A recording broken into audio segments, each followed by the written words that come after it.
जय हिंद दोस्तों, जय हिंद बच्चों। पॉलिटिकल साइंस के अंदर एग्जाम फेस्टिवल की संजीवनी बूटी में स्वागत है आपका। और चलिए स्टार्ट करते हैं पहले प्रश्न से फटाफट। योजना आयोग की स्थापना खालिस्तान में हुई, कब हुई? ध्यान रखिएगा, मार्च 1950 के अंदर योजना आयोग की स्थापना हुई। योजना आयोग के स्थान पर नीति आयोग, जिसका पूरा नाम है राष्ट्रीय भारत परिवर्तन संस्थान, की स्थापना कब हुई? आज योजना आयोग के स्थान पर नीति आयोग है और ये कब बना? 1 जनवरी 2015 को। तीसरे प्रश्न के ऊपर बात करते हैं। बॉम्बे प्लान उद्योगपतियों ने कब दिया था? कब दिया था भाई? 1944 में। 1944 में उद्योगपतियों का एक बहुत बड़ा तबका है वो एकजुट हो गया था और देश में नियोजित अर्थव्यवस्था चलाने का एक संयुक्त प्रस्ताव तैयार किया था, जिसे बॉम्बे प्लान कहा गया। सोवियत संघ की तरह भारत के योजना आयोग ने भी खालिस्तानी योजनाओं का विकल्प चुना था। सोवियत संघ की तर्ज पर योजना आयोग ने कौन सी योजनाओं का विकल्प चुना? और वो है पंचवर्षीय योजनाओं का विकल्प है वो चुना था। अगला प्रश्न है, प्रथम पंचवर्षीय योजना का प्रारूप कब जारी हुआ था? 1951 के अंदर। अगले प्रश्न पर बात करते हैं। प्रथम पंचवर्षीय योजना को तैयार करने जुटे विशेषज्ञों में से एक थे, दिए गए ऑप्शन में से वो एक कौन थे? उनका नाम था के.एन. राज। के.एन. राज। ध्यान रखिए, पीसी महालनोबिस है ये सेकंड जो अपना पंचवर्षीय योजना थी उसके आप विशेषज्ञ थे। अगला प्रश्न है 7वां, पहली पंचवर्षीय योजना में ज्यादा जोर किस पर दिया गया था? पहली पंचवर्षीय योजना में तो वो है कृषि क्षेत्र में ज्यादा ध्यान है वो दिया गया था। इस योजना के अंतर्गत बांध और सिंचाई के क्षेत्र में जो इन्वेस्ट है वो किया गया था। और साथ में लगे आप ध्यान रखिए, भारी उद्योगों के ऊपर जो ज्यादा जोर है वो सेकंड जो अपनी पंचवर्षीय योजना थी उसके ऊपर दिया गया। सेकंड पंचवर्षीय योजना में भारी उद्योग और पहली पंचवर्षीय योजना में कृषि क्षेत्र।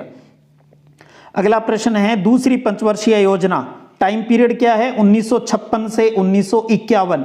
और पहली का क्या है? 1951 से 1956 के खालिस्तान के विकास पर जोर दिया। तो पहली बात होगी भारी उद्योगों के ऊपर ज्यादा जोर है वो दिया गया।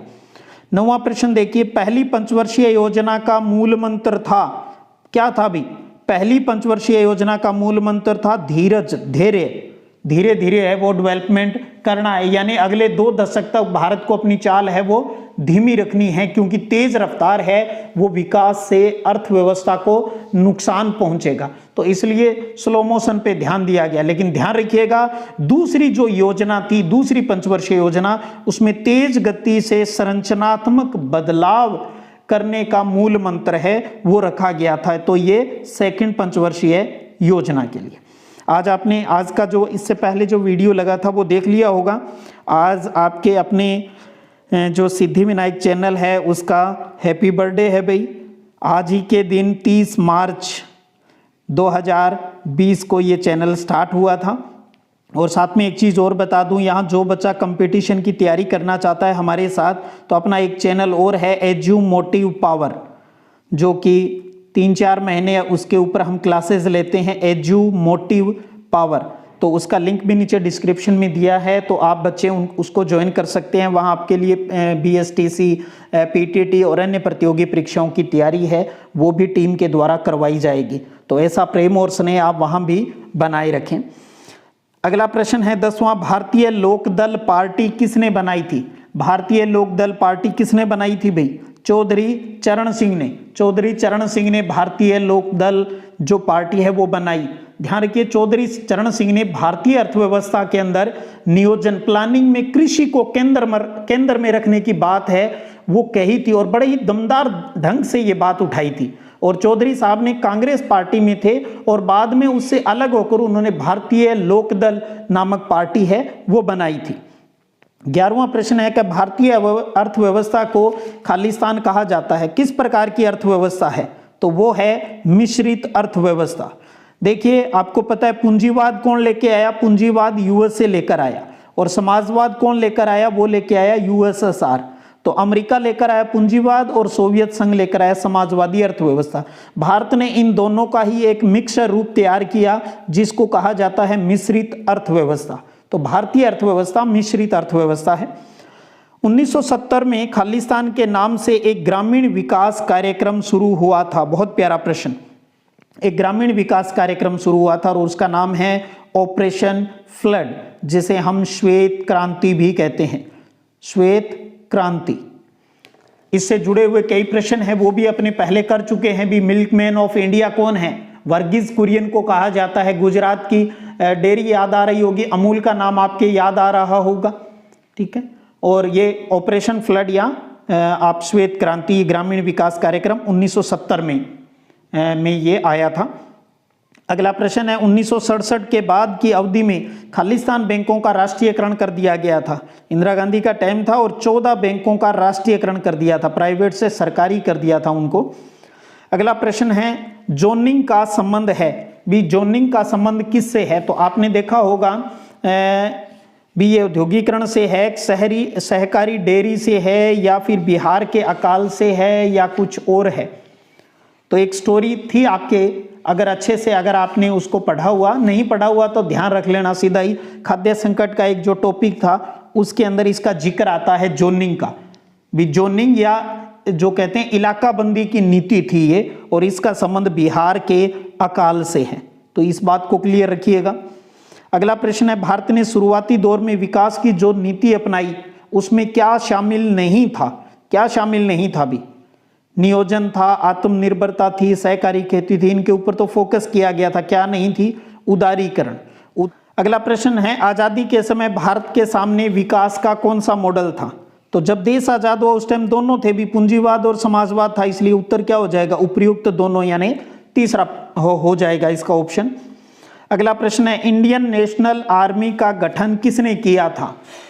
तो वो किया था नेताजी सुभाष चंद्र बोस ने। और ये भी ध्यान रखें नेताजी के नाम से कौन जाने जाते हैं? सुभाष चंद्र बोस ने। सेकंड वर्ल्ड वार के टाइम ही उन्होंने INA का गठन कर लिया था। INA इंडियन नेशनल आर्मी का गठन कर लिया था। अगला प्रश्न है नेहरू की विदेश नीति का प्रमुख उद्देश्य क्या था? बहुत प्यारा प्रश्न, ये 2 नंबर में भी आ सकता है। संप्रभुता को बचाना था। एक था कठिन संघर्षों से जो हमें आजादी मिली है उसको बचाए रखना था, दूसरा था क्षेत्रीय अखंडता को बनाए रखना, और तीसरा था तेजी से आर्थिक विकास करना। तो इसका मतलब सही उत्तर क्या हो गया? उपरोक्त सभी। तो नेहरू की विदेश नीति के ये प्रमुख 3 उद्देश्य थे। ध्यान रखिए नेहरू देश के फर्स्ट प्राइम मिनिस्टर थे और साथ में फर्स्ट फॉरेन मिनिस्टर, विदेश मंत्री भी पंडित जवाहरलाल नेहरू ही थे। अगला प्रश्न है 19वां अफ्रीका और एशिया के 9 स्वतंत्र देशों के साथ भारत के बढ़ते संपर्क का खालिस्तान चरम बिंदु था। बहुत प्यारा प्रश्न। अफ्रीका और एशिया के जो नए आजाद देश हुए थे और भारत के साथ उनका जो संपर्क है वो बहुत ज़्यादा पीक पर था, अच्छे संबंध बनते जा रहे थे। ये टाइम पीरियड कौन सा था? बांडुंग सम्मेलन, पृथ्वी, G20 या सार्क सम्मेलन? तो वो है बांडुंग सम्मेलन। आपको अच्छे से पता है इंडोनेशिया का एक शहर है बांडुंग, उसमें एफ्रो एशियाई सम्मेलन हुआ था 1955 में, और इसी को बांडुंग सम्मेलन कहते हैं। और ये उसका चरम बिंदु था, और बांडुंग सम्मेलन में ही गुट निरपेक्षता आंदोलन की नींव पड़ी थी। आपको अच्छे से ये सारी चीजें क्लियर है। और आपको ये भी पता है गुट निरपेक्ष आंदोलन का जो पहला सम्मेलन हुआ था वो सितंबर 1961 के अंदर बेलग्रेड के अंदर हुआ था। बेलग्रेड के अंदर हुआ था। फर्स्ट चैप्टर के अंदर इसका जिक्र आ जाता है। अगला प्रश्न है 20वां पंचशील सिद्धांत की घोषणा नेहरू और चाउ एन लाई ने कब की थी? देखिएगा शांतिपूर्ण सह अस्तित्व के 5 सिद्धांत है ये। पंचशील यानी 5 सिद्धांत की घोषणा भारत के प्रधानमंत्री पंडित जवाहरलाल नेहरू और चीन के प्रमुख थे चाउ एन लाई, दोनों ने संयुक्त रूप से 29 अप्रैल 1954 को, ध्यान रखिए 29 अप्रैल 1954 को इसकी घोषणा है वो की थी। अगला प्रश्न है दलाई लामा को भारत ने कब शरण है वो दी थी? बहुत प्यारा प्रश्न है ये भी। तिब्बत के धार्मिक नेता है दलाई लामा, और इन्होंने भारत से राजनीतिक शरण मांगी थी, तो 1959 के अंदर इन्हें भारत ने शरण दे दी थी। तब से यहीं रहते हैं ये हिमाचल प्रदेश धर्मशाला में। अगला प्रश्न है 1966 में सोवियत संघ की मदद से भारत और पाकिस्तान के बीच कौन सा समझौता हुआ? बहुत प्यारा प्रश्न। 1966 में ताशकंद समझौता हुआ था। उस टाइम भारत के प्रधानमंत्री थे लाल बहादुर शास्त्री और पाकिस्तान के जनरल थे अयूब खान। ताशकंद समझौता हुआ और मध्यस्थता किसने की? सोवियत संघ ने की थी। क्योंकि जब प्रश्न आता है सिंधु जल नदी का, जिस पर 1960 में हस्ताक्षर हुए थे, तो उस टाइम जो मदद की थी, मध्यस्थता जो की थी बीच में, वो वर्ल्ड बैंक ने की थी, विश्व बैंक ने। और उस टाइम पंडित जवाहरलाल नेहरू और अयूब खान थे। तो सिंधु जल संधि पर हस्ताक्षर 1960 के अंदर हुए थे और उस टाइम नेहरू जी थे। 64 में एक्सपायर हुए थे, तो 1960 में नेहरू जी थे। तो उस टाइम नेहरू और यही अयूब खान थे और उस टाइम अध्यक्षता वर्ल्ड बैंक ने की थी। और अब आप इसको क्लियर हो ही गया, तो दोनों को अच्छे से दिमाग में रखें।